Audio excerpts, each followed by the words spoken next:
ભાઈ 30 નહીં 300 વર્ષથી ચાલતું હશે, પણ કાયદાની ચોપડીમાં લખ્યું હોય તો ભલે હાલતું, નથી લખ્યું તો હવે બંધ કરી દો.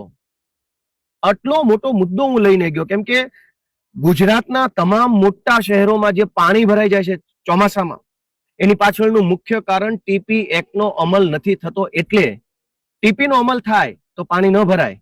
ગુજરાતના તમામ શહેરોમાં ગટરો ઉભરાઈ જાય છે, એના પાછળનું કારણ ટીપી એક્ટનો અમલ નથી થતો એ છે.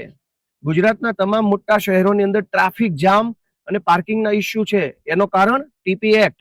ગુજરાતના લગભગ મોટા શહેરોની અંદર પૂરતા પ્રેશરથી પાણી નથી આવતું, એનું કારણ ટીપી એક્ટ છે. ગુજરાતના તમામ મોટા શહેરોની અંદર મકાનો મોંઘા મળે છે, નાના નાના મકાનો છે, બાકસની સાઈઝના, માચીસની સાઈઝના મકાનો મળે છે, 1 BHK, 1.5 BHK, 2 BHK. છતાં એટલા મોંઘા મોંઘા મકાન છે, એની પાછળનું કારણ ટીપી એક્ટ છે. મેં ઇકોઝોન બાબતે ખેડૂતોને પાક વીમો જ નથી મળતો. ગુજરાતના તમામ રાજ્યોમાં પાક વીમો મળે છે, ગુજરાતમાં જ નથી મળતો. સોરી, ભારત દેશના તમામ રાજ્યોમાં પાક વીમો મળે છે, ગુજરાતમાં જ નથી.